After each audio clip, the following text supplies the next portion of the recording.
Hey everyone, it's Eric, your host. Welcome to another episode of the Devy Dose. Today with me we have my good friend and collaborator, the Sofa Scout. Jeff, you want to say hi? Hey, how's it going? Busy week, lot going on, and honestly, on my own fault, a lot of missed with life going on around me, pretty busy. But so I think you're going to carry us here, Eric. With I'm sure you've got some good eyes on a really fun college football Saturday. Yeah. I got a strong back, Jeff. I don't mind carrying us. Yeah, I got Sweet. to watch a couple of games. Just the big ones though. I didn't grind too hard this weekend. I honestly was a little more laid back myself, but watched a good amount of the Michigan game, watched a good amount of the Ohio State game, and I watched a good amount of Alabama. Yeah. Well, I mean, you can't completely like check out, right? Because isn't it starting to be like those playoffs with college fantasy or C2C stuff? Yeah, Did and you make it? honestly, I'm in a lot of playoffs. I was in playoffs in most of my leagues. I advanced in most of the leagues I was in the playoffs in. A couple bad beats, but the way I am with those things now, I stopped looking at the score, and I've stopped like watching games for my fantasy guys. I'm just watching games to scout guys and have fun, and then the fantasy football stuff happens in the background, Yeah. and then I check in on it on Sunday and kind of like, oh, did I advance in this one? Oh, good, great. Well, I don't Uh, get quite. I haven't gotten quite into the CDC side of things as well as much as you have, but that's my philosophy for NFL fantasy too. I mean, we're recording on a Sunday here, and I think I like peeked in on some of the scores. As I as Neely was eating some lunch and put her down. Like, I don't know how my teams are doing. Good, not good. I don't know. I'll know by Sunday night tonight. I'll check in for yeah, the evening games, and other than that, it's family time, man. Like, I love not wasting my life watching, you know, 3 hours of commercials. You just go in and you watch the condensed games after the fact, and you get so much more football in, man. yeah, exactly. I'm the same way. I don't know, flipping channels and watching the red zone and flipping back to the apps is that's not fun. Mostly when I watch like a full game on broadcast TV, it's Thursday night or it's a Sunday night game or some Monday, and there's just nothing else going on. My family's like asleep Yeah, or chilling, doing their thing, and I got nothing else to do, those and I'll just evening sit. games, man. Right? Like, I don't know why East Coast dads are complaining so much, right? Like, West Coast, like it hits, and like there's still kids to get to bed, and I'm like, all I'd love to do right now is to have the house quiet and then sit and just like watch some football and relax. But I guess we're all spoiled at times. I mean, Yeah. 6:30 a.m. out here to get for the London game, right? I mean, I I, guess I it's nice to wake up and have coffee and football. I lucked out, man. So earlier I got bit hard with Alvin Kamara because I was on a retreat weekend, whatever. I didn't get him out because it was a shock in the London game, and I had just woken up at 7, not 6:30 in time, and it almost caught me again today. Apparently, I woke up to Leonard Fournette passport issues, and I was like, "Oh my god, that would have killed me." Well, he played. He Yeah, he had an did. okay It was game. close though. I mean, I hadn't known nothing about that news. It only really popped up today, like in the morning when they said, "Oh yeah, he got it 4 hours before his flight." I think I must have either I checked out or, but I'm so glad he played. I think he got a cheap score. Rashad White season. I think everybody's more excited about that. But I'm Yeah. just I'm just thankful I got a few points. Yeah, I've got a lot of White. Unfortunately, I also have a lot of Lenny because he was so cheap to acquire on competing teams. Yeah, And if he's seriously hurt, that's going to derail some of my championship thrusts here at the end. yeah, we got one Uh, together where I'm relying on him. So we'll see. We'll see. well, that one, I hope he's hurt. All right. So I know you got one specific star of the week you wanted to talk about. I got a couple. Let me fire off one of these first. And I'm going to bring up a guy that I've seen a little bit of hype. Kevin Du Bois, I think it's Kevin Coleman's his last name, brought him to my attention first. Uh, EJ Warner, he's a freshman quarterback for Temple. Now, Temple, not a program that any of us has been actively watching the past couple of years here, but this kid threw the ball 59 times for 42 completions, 486 yards, and 3 touchdowns this week. And I forget who he was playing, but it was a decent program. It wasn't like like FCS team that he beat up on.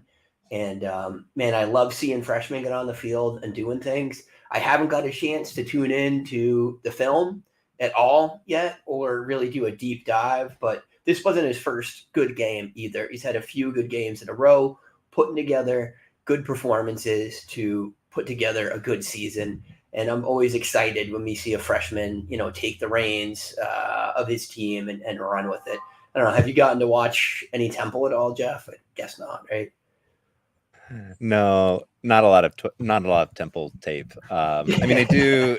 Honestly, it's kind of the first time I'm really hearing like I get through kind of a list of names, right? And so I'm usually watching the programs where they come from. And Temple really hasn't been on it yet, and so not only haven't I really gotten a lot of eyes on that or the box scores, but it's sort of not it hadn't been on my priority list as I'm trying to get through just like the early scouting too, because we'll really grind into it after the holidays. But I love hearing things like this because they just kind of they go in on the watch list. I have a running watch list. They just go in. Then I start peeking on the game, like the box scores. I start seeing how they're doing. I track their seasons then, and then I know kind of which ones to go in and dig in and try to look for. So let me counter, because I've been watching the Big 12 a lot. Like, just been following that because that is such a fascinating conference. The Kansas State was like a big sort of making a run to it. Obviously, like Texas was there with Bijan and Quinn Ewers coming out, but like TCU has been like legit, right? And they come out and like Kendre Miller, man, why don't we just kind of just give him some props there for coming up big in a big game, right? Like TCU's got to get that Big 12 title to get to the playoffs, but they're definitely, they might not be on the level of a Georgia, but they're one of the top programs in the country right now. Like they're playing really well. Like nothing, I'm not going to call Miller or Max Dugan or like superstars or anything. And we might get into Quentin Johnston a little bit later, but just all around, like playing really good football. And they're an excited dark horse that I'm rooting for to college football playoff season. Yeah, man, I love Kendre Miller, and I'm glad to see TCU be a thing because they've been a weak program since I've been, seriously playing Devy college football type things. And yeah, I'll take a quick 5 seconds on Kendre here.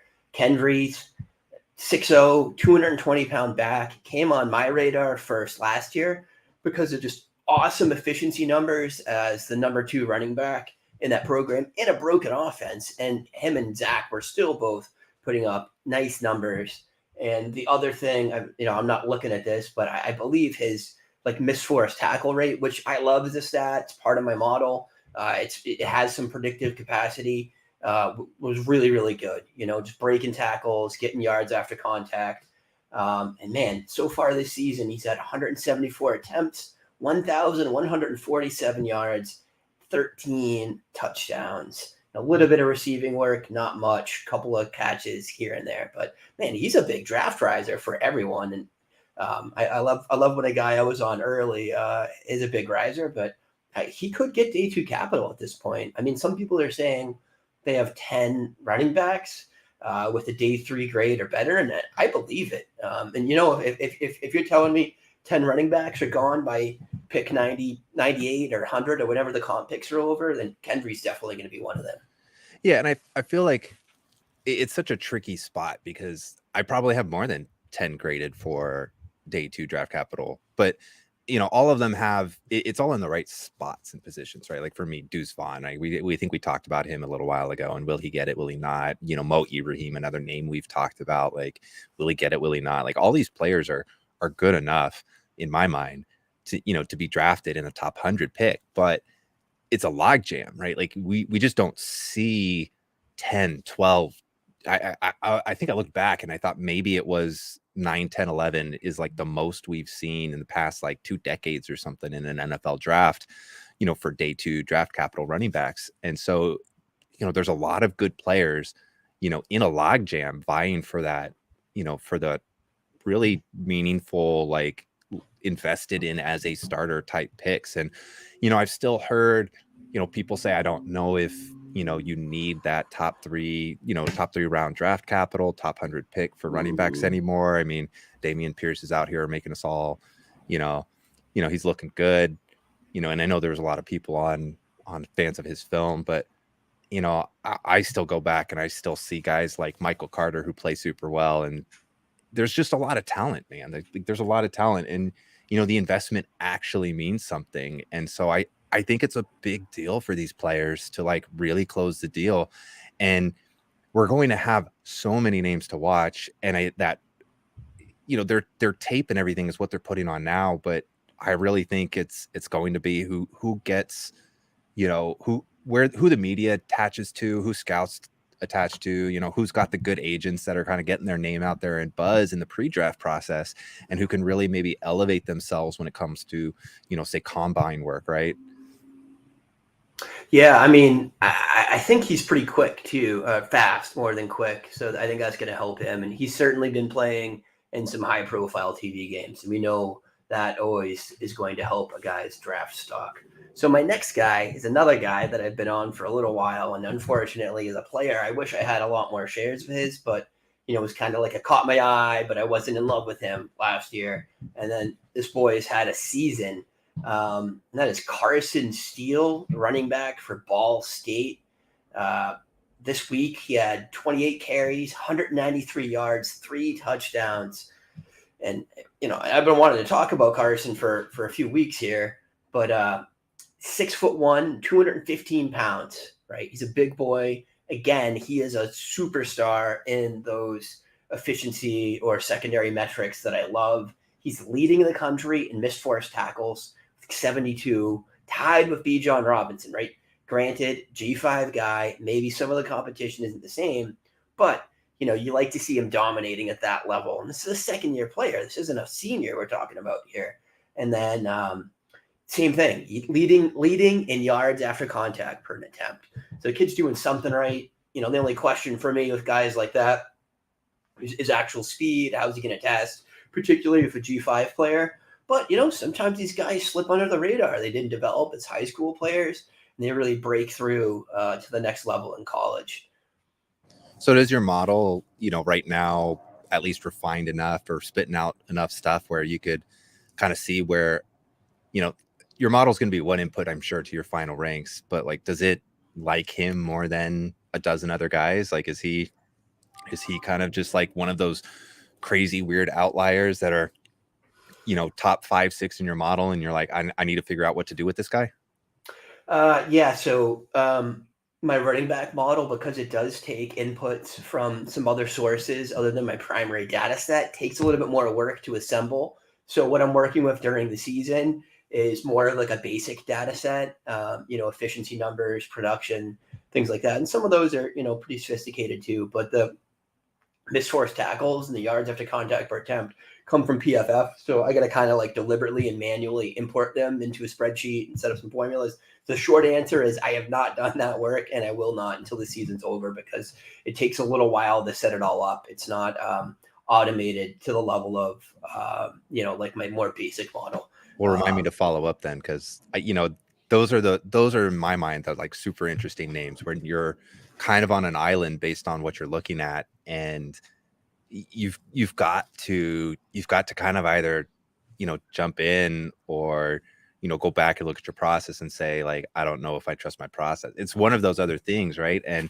it's always really tricky. And those are the names that I myself in my calls follow years down the road, because I really want to see like where did they end up. So that's pretty fascinating. Yeah, I think a guy like Steele we'll get to after the regular season is over, and I'll do some film work on, hopefully with you here, and really take a look at that. But I mean, a couple of games left, right? And the kid's hit 1,300 yards. So as a sophomore, so this kid's going to do this, and if he stays healthy, like 2 consecutive seasons of 1,300 plus yards, like he's going to be on the radar. He's going to be on the radar for NFL scouts at that point. Just the question is he just a bruiser, a brawler, or I think of a guy like Lou Nichols, right? Like, who's definitely like he's got eyeballs on him, but it's just so hard being at like Central Michigan for him, right? So like for Ball State, it's just such a big uphill battle. Right. Yeah, Why don't we exactly. like talk about one of my favorites now here? I get to wax and gush a bit about a guy who's got a lot of eyeballs on him, and that's part of the reason I get to to get really excited right now, because his stuff was littered all over the timeline of just beautiful play, and that's Caleb Williams, right? So out at USC, right? Big game. They he started off like first drive or two really rough. People kind of started. People started looking at this and they're like, oh, and then he just flips the switch, man, and he's a rare and special talent. And I think we've probably had a few conversations now about what the 24 class is relative to the 23 class, and who's better and not. But like Caleb Williams is sort of your, I don't know if you'd call him a CTC 101, but like he's kind of like my Devy 101, right? And I'm guessing like in CTC that'd be the case too, because you get like another year of college production out of him next year, so you don't even have to wait for the production. It's just on the college side. I can't see. Here's what I tweeted, right? This is what I got excited about. Here's what I tweeted. I'm not worried about his landing spot, right? Like you grade that for certain quarterback prospects, and you're like, oh man, this is great, but like then Houston is going to pick them, or Jaguars, or insert dysfunctional franchise here, right? And that matters a lot to me. Like the environment that a player is going to be kind of growing up in and learning in and like developing in and really just honing their craft in the early stages of their career, like that's a big deal. But I have like absolutely no concerns with Caleb Williams. Like he's a franchise altering player. He's just so special, man. His ability to just know exactly where everybody around him is at all times, not just where his receivers need to be, where the DBs are in the leverage and the coverage, but also just the O-line, the D-line, the rush.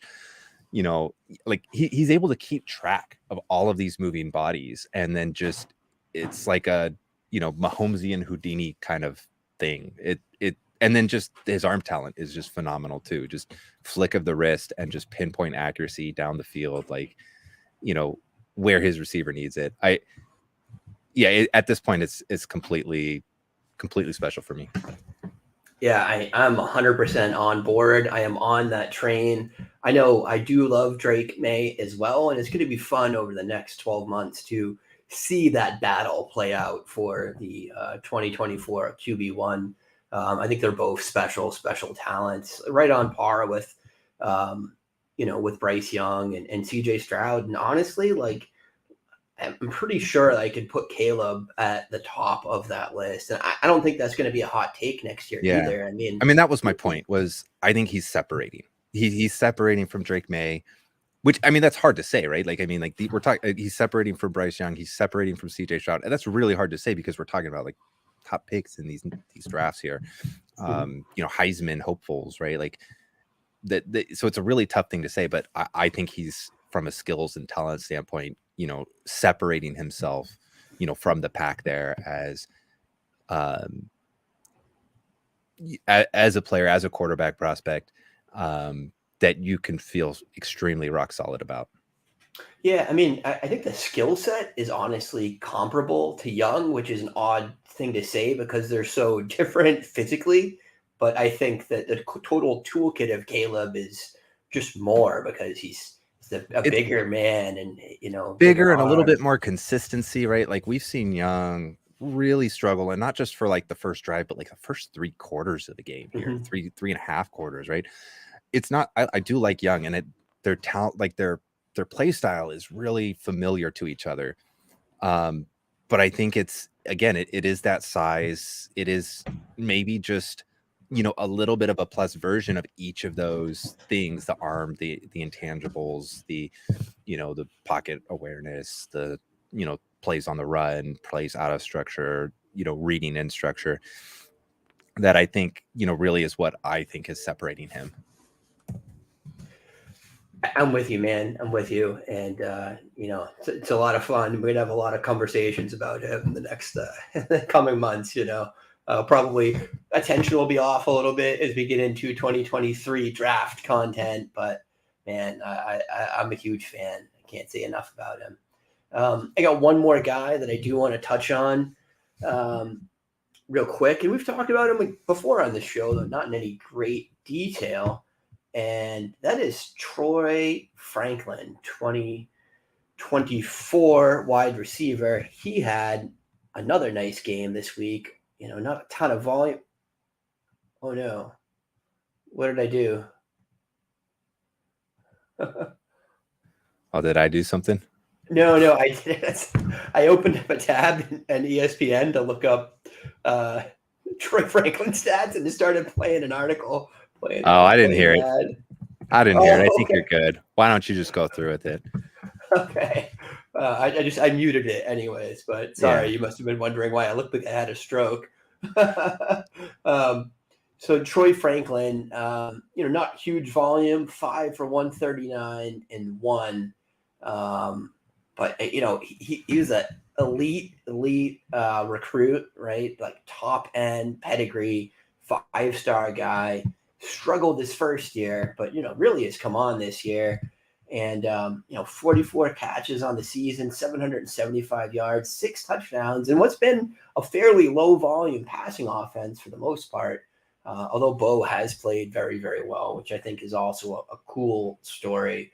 And I just love seeing a guy that, maybe didn't get to light the world on fire as a freshman, really, spread his wings and fly as a sophomore, and, adding to that depth of next year's wide receiver class, which I'm starting to be a really big fan.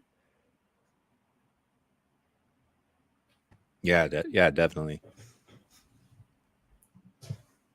Should we launch into the next segment? Yeah, let's go for it.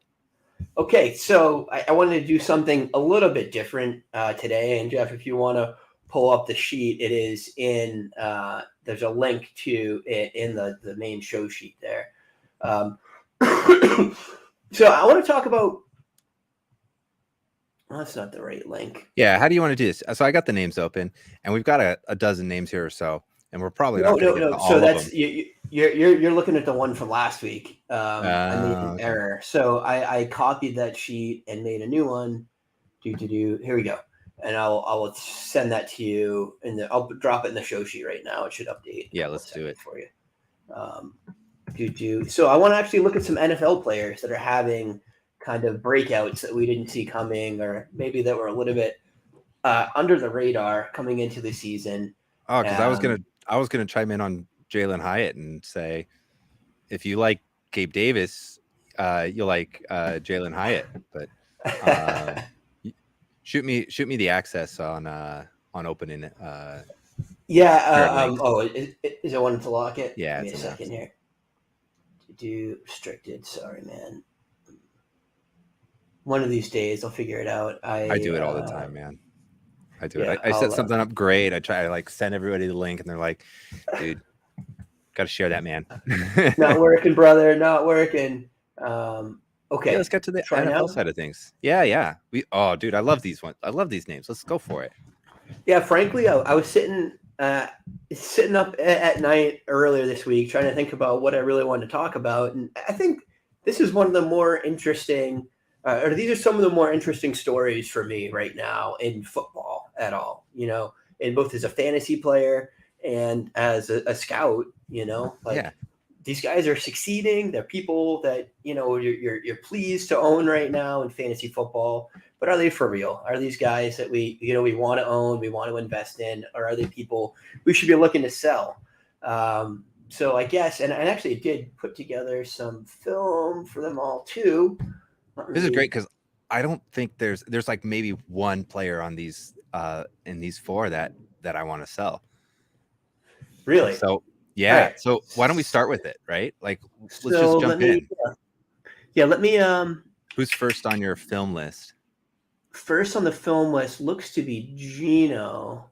Okay. Looks to be Geno Smith. So Geno's a good conversation here because, look, I'm not as smart as,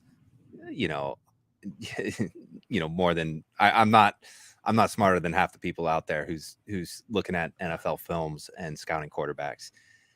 But when you get the temperature of the room, everyone and it just kind of follows what you're seeing. Everyone's saying like Gino's got it. He's legit, right? Like the plays that he is making right now are NFL caliber plays, and I'm with him. Like Yeah. I made fun of my I've been my Hawks aggressively friend. pursuing him. Yeah, I can't get Oh, him. go Like I ahead. would trade. I think I've been trying in that league we're in, trying to trade like Aaron Rodgers straight up or something, and it's not going to work anymore, right? Like Gino is going to be the Seahawks quarterback next Yeah. year. And the reason is because he's exactly what Pete Carroll wants. And he's Yeah. what Pete Carroll wanted Russell Wilson to be, which is the crazy thing. But, play the structure of the offense. And then we see Seattle have a great offense, right? Like, now the running game can actually like support things and you could support the running game. And, they had a rough week across the, Germany today. That's tough, but like they still fought hard, down. Like Gino's still, you know, he's not going to be a top 10 NFL quarterback. I don't think. I know some people kind of have them up there, but it's a phenomenal story, man. Like I love his attitude, that whole like, they wrote me off, I didn't write back thing. Like, and I can you imagine just like waiting 5 years for your shot again, finally getting it, and like and just like proving everybody wrong like that. Man, that's got to feel so good. I think he's legit, right? Like, are they for real? Yes or no? Like, he is legit. I think he's legit.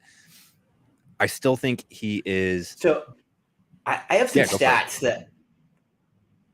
Oh, go ahead. I was gonna say I have No, some no. stats that you might find eye opening. Oh, I we don't. got we got I've crazy seen him lag here now, so probably. I'm gonna go on it. Yeah. So I did some digging. I knew he'd been playing well. I was expecting decent stats, at least above league average. But some of these are pure fire. So his gross volume stats: 283 attempts, 207 completions, 2,199 yards. That is sixth in the NFL. 73.1 completion percentage. That is first. He's leading the NFL in completion percentage. Unsurprising, lots of short and intermediate work. Great wide receivers. He is third in rating, and he is third in yards per attempt, 7.8 yards per I attempt. also think Third. he's been. Yeah, I also think he's been leading in completion percentage over expected too. So it's not just that he's got like little dump off cheap completion percentage. Like, he's making difficult throws, and you're seeing it on the screen here, right? Like, he's reading the defenses extremely well. And so this is where I'm going to get into it is system quarterback is used as like a derogatory. I think he can play really well in us, with a structure around him supporting him, right? Like he is not going to be able to take over a game, on his own if things break down. He's not going to he's not going to be like a Patrick Mahomes kind of guy. Like he's not going to be a Josh Allen, well, obviously, but like, even just, like just Kirk Cousins spectrum of things, right? Like put the system around him, like teach him the system, give him good reads, like let him know where he needs to kind of go, make it very prescriptive. 1, 2, 3. It's like how, I think, oh goodness, I'm going to have to, I don't know if You it's see going to that be. ball? Yeah, I know. Really That's nice pass. beautiful. I don't know. So I'm thinking about Cordarrelle Patterson and how he's emerged at age 30, right? Mm-hmm.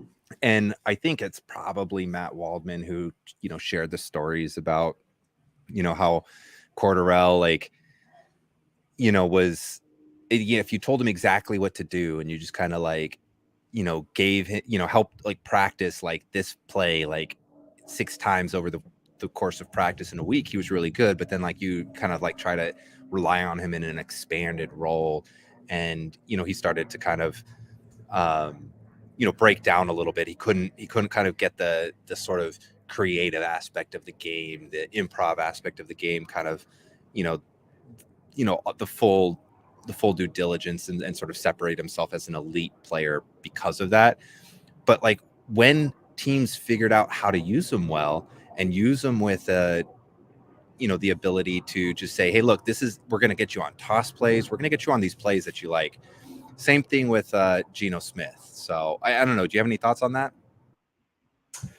Yeah, and unfortunately, I was getting some lag on you too. We got a little bit of robo Jeff, but I think I got the gist of it. And if I understood you right, you were saying it was more of like with the analogy of with Quaterell, it was more setting him up for success, right? Like giving him a clean, like well laid out like path to success, right? And yeah, I mean, I'm sure that plays into what we're seeing from Geno. I mean, you can't.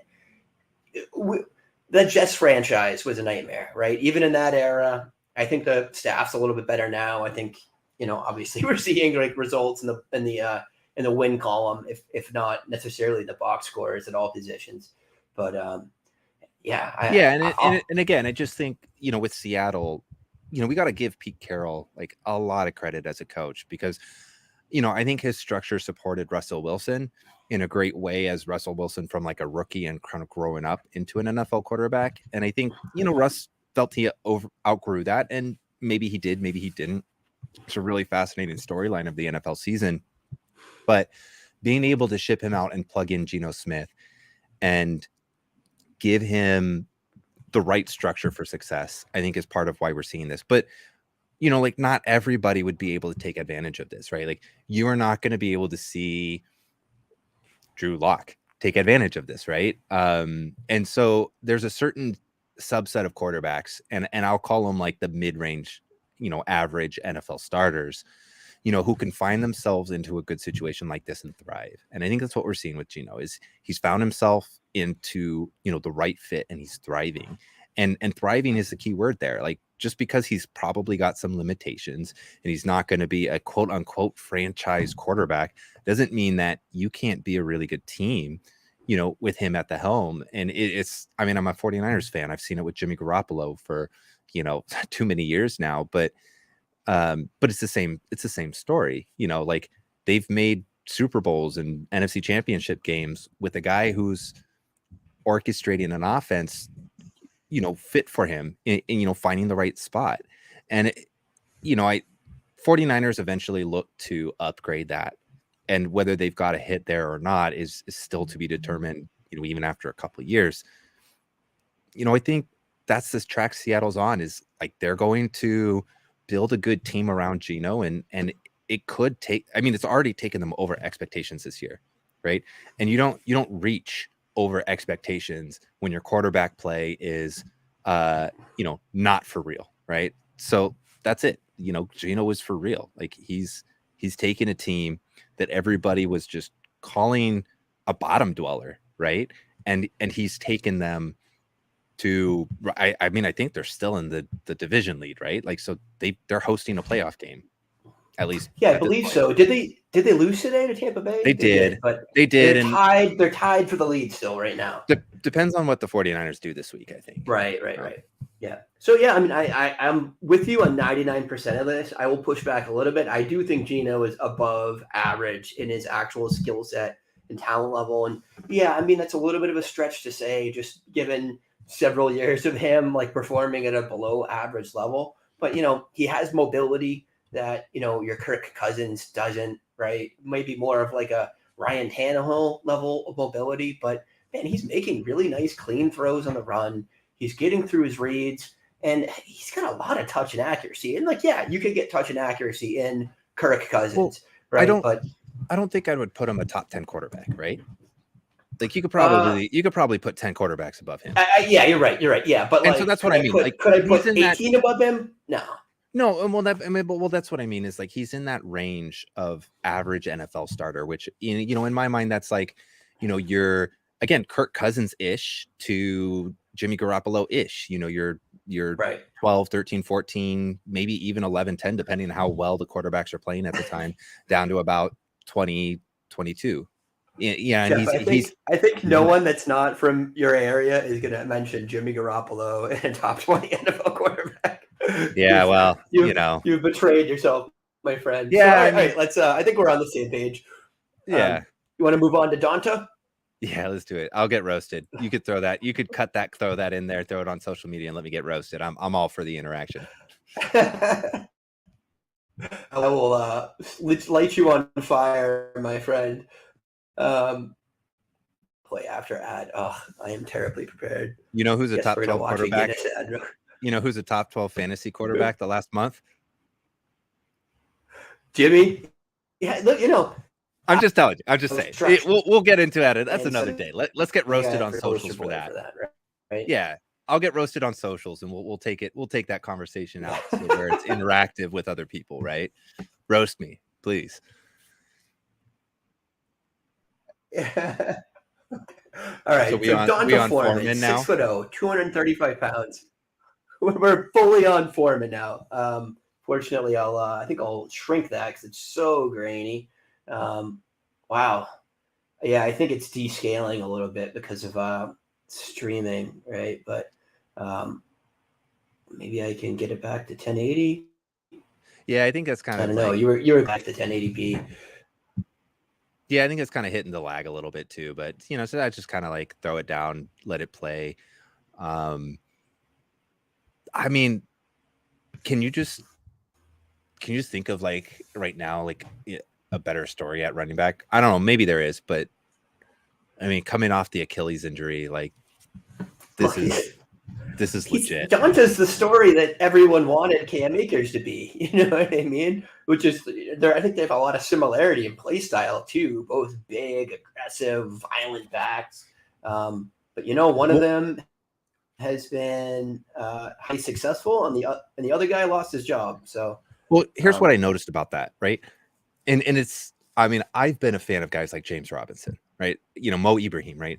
I am, a really big fan of players who may not be, supreme athletes, but who have developed and learned a feel for the position. And I think that's why we're seeing Foreman here succeed, because I don't think you could watch his tape and think like he's not the prospect that he was coming out, right? Like he was this no. like, people were like looking at him as like this plus athlete coming out. And I don't know. I mean, he's not I don't know that he was like a top end NFL athlete, but he was a really good athlete for college at least.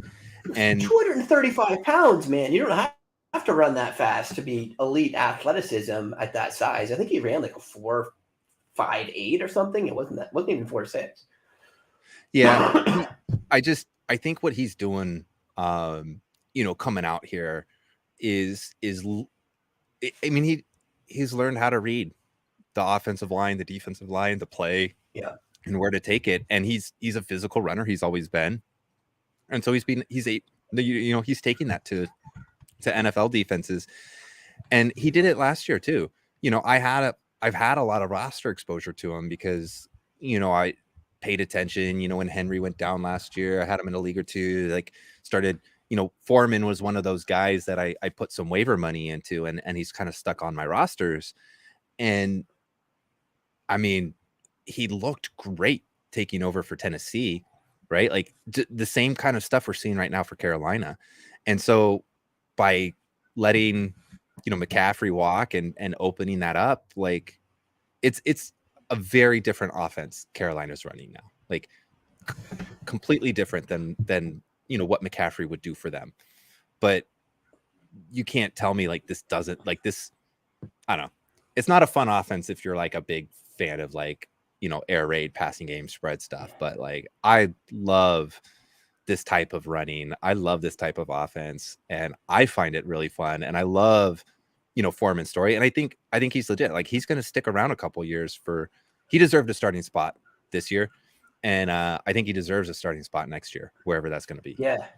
So I think this game specifically was a lot of fun because Atlanta has made a name for themselves this year, pushing guys around, like playing tough football. I mean, they've gotten 4 wins with an obviously subpar roster, not throwing the ball because they've dominated the line of scrimmage. And then what we saw here in this game, I don't know if you're watching the same film as me, I mean, Carolina is winning at the line of scrimmage. Like they are blocking well. And Donta Foreman, like you said, he's making the right calls. He's not messing around. He doesn't sit in the backfield. He's getting he's getting 0.5 yards or he's getting 5 yards. You know what I mean? But at least he's falling forward at the line of scrimmage. And in this one, he didn't do a lot of getting hit early either. Like he's getting a couple of yards before contact and everyone.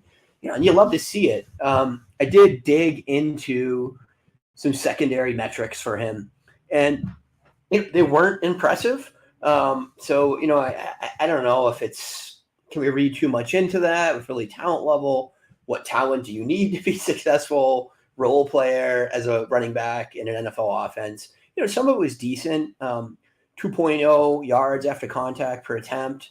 That was 62nd in the NFL. Juke rate 25%, 42nd.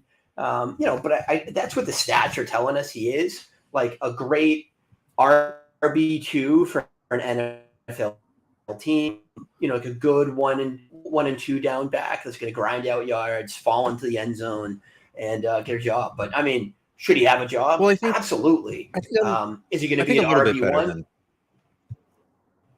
Yeah, I think he's a little bit better than just the first, second down kind of grinder. I mean, he's a singles and doubles hitter, and what I'd be really curious about is rush success rate, right? Like how successful is he at getting what he needs for that play, right? Because I think he's probably and at least his impression that I get watching him, especially that Atlanta game, that was pretty impressive. But like, is he getting what the offense expects? Because he isn't a breakaway guy, right? So like your yards after contact, your breakaway rate, like it's not gonna look good because he's not Tony Pollard, right? Like he's not gonna get like touched on the thigh and then like burst for 50 yards down the sideline.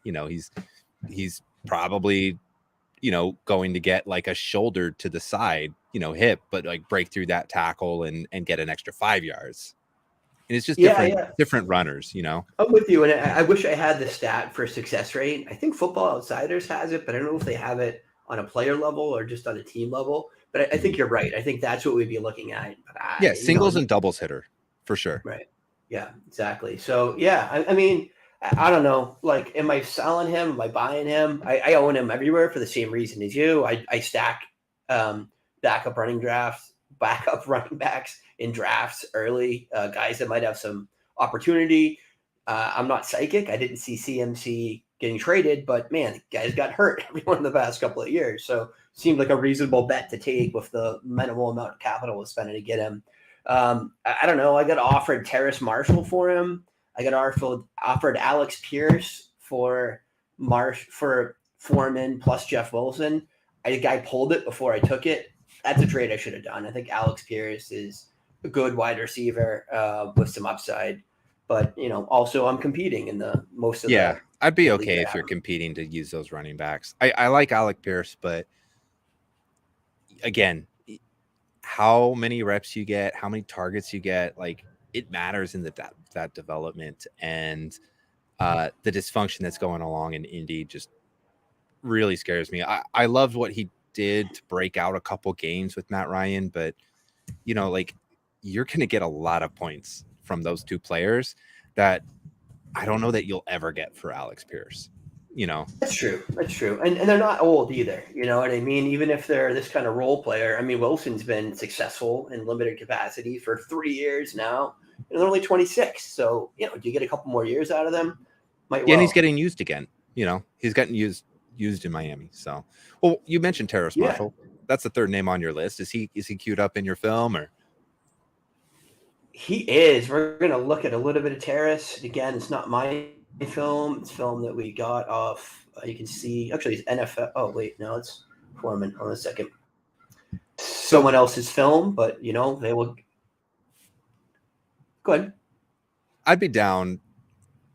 He wasn't the one name I was thinking of when I would consider a quote unquote sell, but I'd be okay selling Terrace Marshall. For Deontay Foreman and stuff. But I do think there's something to the sticking power with how he's being utilized now, because he's sort of taking what Robbie Anderson did, and that's sort of where that kind of lines up with his abilities a little bit more than how he was previously being used. So being able to go and do a get down the field, be like a deep threat, goal balls kind of stuff, like, stretch the field, be that other side, that backside player. I think it's going to fit him better. I don't think that's anything that's going to be consistently good or special, but I think we're going to see a better player than the disappointment we were given last year. Yeah, I'm with you. Will he ever live up to what we expect out of a athletic second round wide receiver? Maybe not. Usually guys that start off slower have a little bit lower of a ceiling in the NFL. But yeah, I'm certainly glad just to see the kid doing something. I was high on him as a prospect. I really liked him in that class. Really tested very well. Had been dominant that last season at LSU as a junior. As soon as he got the 2 all-pro wide receivers out of his way, he absolutely ran amok for a half season with, what's it, Miles Brennan at QB. I'm really sad that he wasn't able to do too much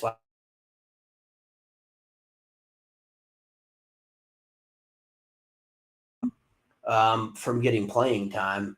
But yeah, can he be a successful player for an NFL team? Sure. Do I think he's going to be an all-star, all-pro type guy? I think it's an unlikely thing. I think it's unlikely he gets enough volume to really be a sustained fantasy football asset. So, all said, I think I'm in the same boat as you, right? Where if I can get paid for him, like he is a second round wide receiver, yeah, I should sell him. If he's hanging around the bottom of my roster and I can get a few games, I'm okay with that too.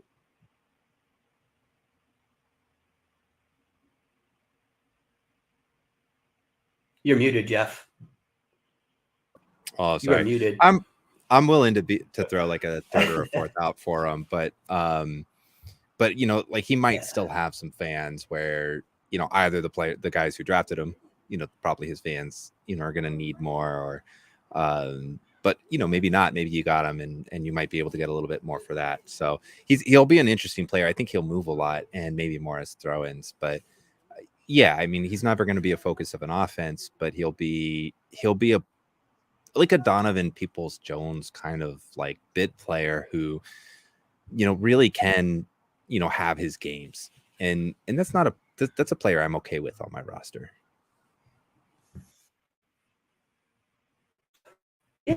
And again, I think this is the first time I've done a lot of film work on him since he's been in the league. The first time he's been enough snaps to really do anything with. And, you're seeing a competent guy. He's creating a little bit of separation with his routes. The one stat that stood out to me, and this might be small sample size theater, but he did have 7 yards after contact per reception, which seems like an obscene number. So I don't know if that's sustainable. I think it might be a result of him getting 20 catches or something this year and has a few really good plays. Other than that, stats were, not bad by any means. 1.84 yards per out run, which is the top 65 number in the league. When you think about the number of wide receivers there are, that's certainly not bad. That's a starting wide receiver. The one thing that stood out to me was an 8.7% drop rate, which certainly isn't great. That was the 40th worst drop rate in the league, but I've seen that correlate to poor quarterback play at times as well. So, you don't want to knock a guy for that too much when PJ Walker is the best of the quarterbacks he's had this year.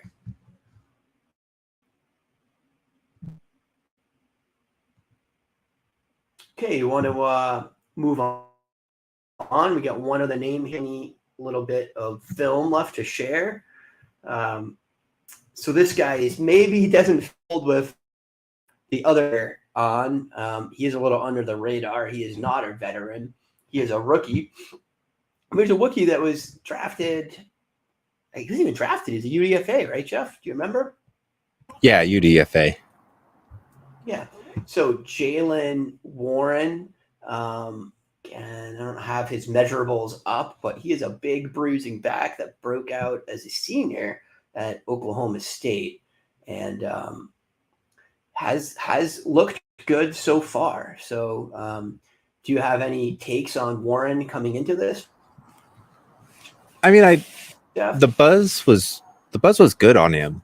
And so I actually did like pick him up in a couple spots, but I was okay. Oh, we're lagging a bit with the video. I had him picked up in a few spots, but I was okay like trading him away if I got some value, because I don't expect him to be that takeover guy at a UDFA the way like a James Robinson was to Leonard Fournette or anything like that. Like, I think Najee's a good player. I think Najee's hurt right now. I think, Warren, and even their coach said it, right? Like Tomlin said it. Warren has been put in a position to succeed.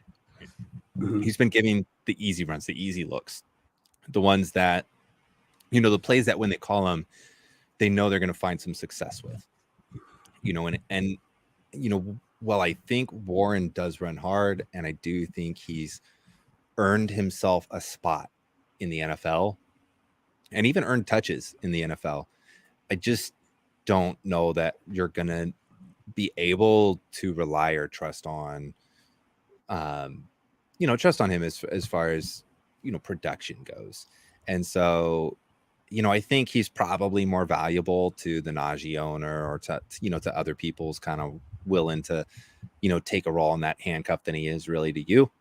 And so for me, like I've been able to pick up guys where I'm willing to more take a shot as far as like, maybe I like what their potential for the, production is down the stretch or for the season or whatever it was. So, this is the one guy that I, when I saw the list, I was like, well, like, I don't know if I would say, are they for real? Right. Like, he's a real NFL player. I don't know if he's like for real, a guy that's like Rashad White, like going to force his way into touches. Yeah, no, I'm with you too. I think our thoughts line up pretty well on that. I think my comp in terms of like not play style, but like upside and what he is an asset would probably be like a Tony Pollard minus, right? I don't think he's the athlete that Tony Pollard is. Tony Pollard is hyper athletic and very fast, explosive. And the issue with Pollard was more, coming into the NFL, he wasn't terribly great at making reads and things like that you need a starting running back to do. But an RB2 for the team that maybe he can have some sustained success if he comes into a few games as a starter, but I don't think he's going to, take Najee's job. I think if Najee loses the starting role, it's, from him not playing well or from him being too injured and not being able to get healthy enough to play at the level we saw him play as a college athlete.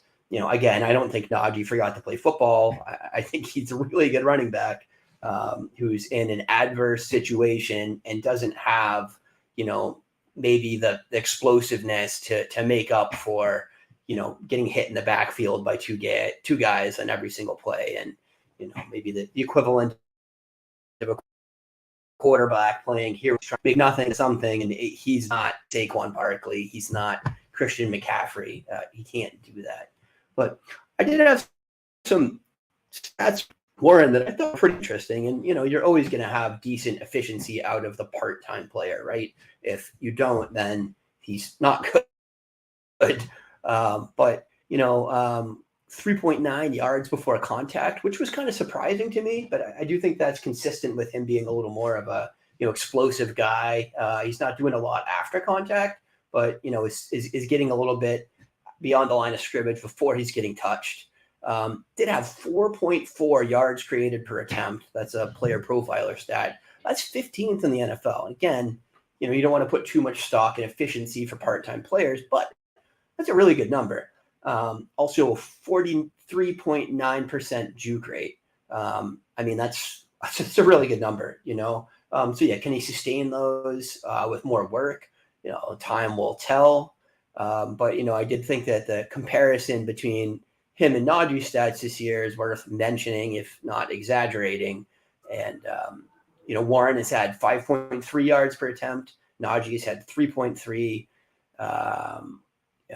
And then Najee actually had more yards less half the yardage before contact per attempt that Warren has had.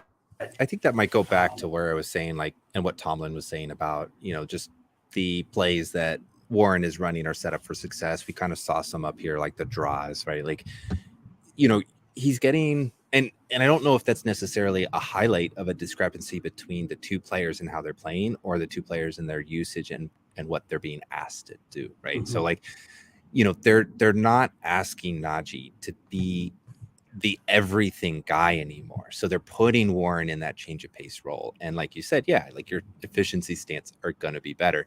When you get a runway, when you get open field, when you can go downhill, you're going to juke people better. I mean, that's what I'm kind of seeing with the film here too.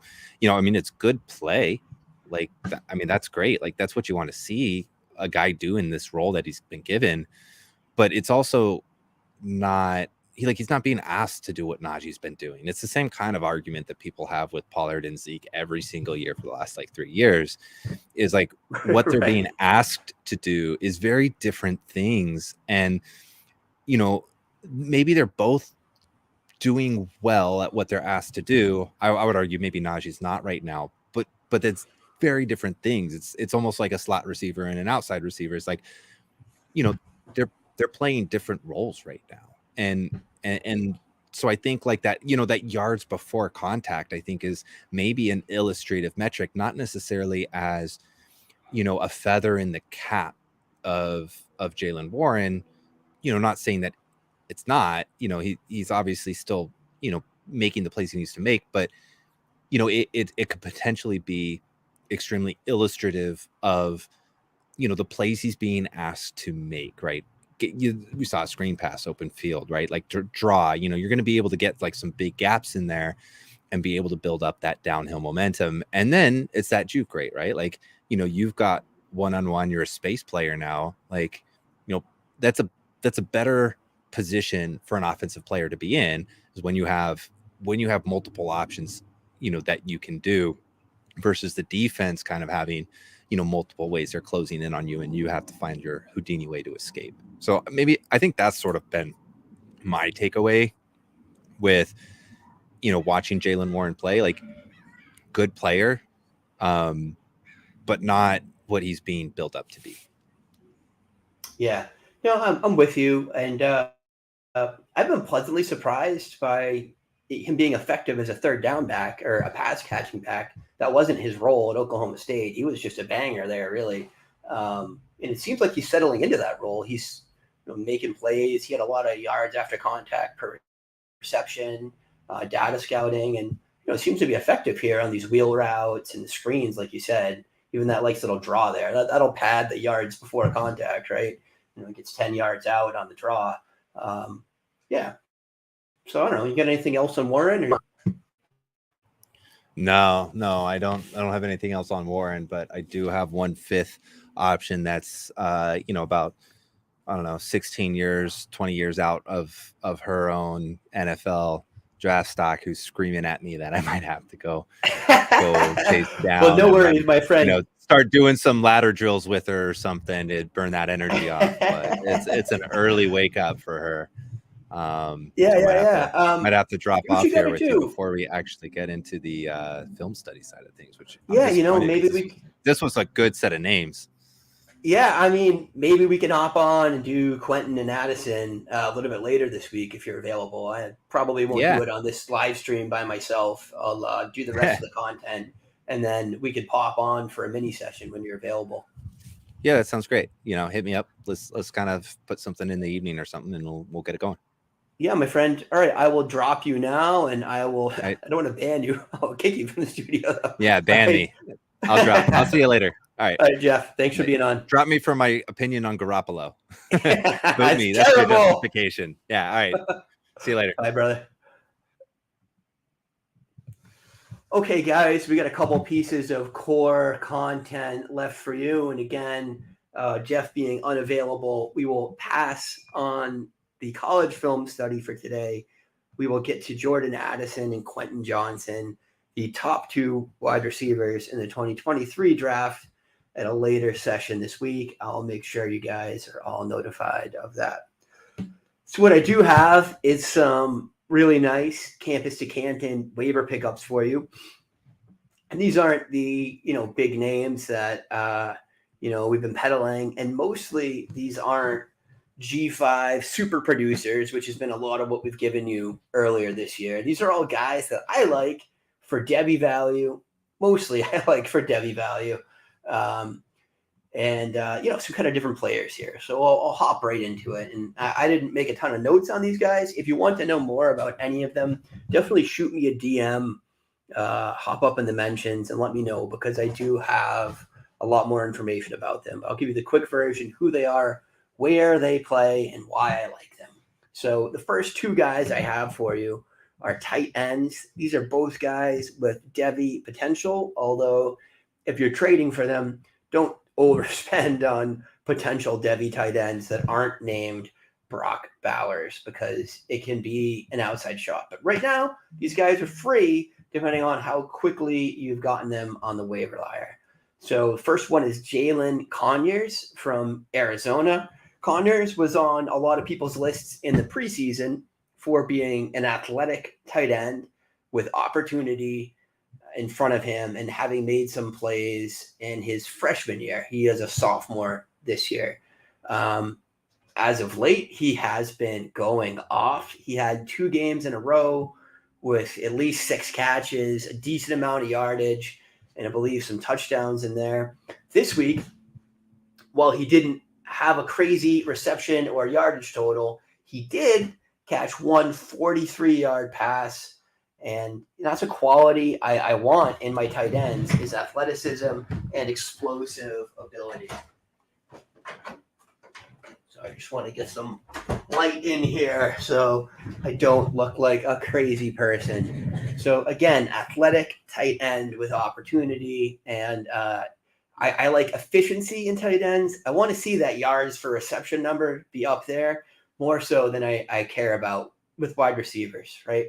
The second guy is kind of along the same lines. Some are calling him the tight end 1 in the 2025 class.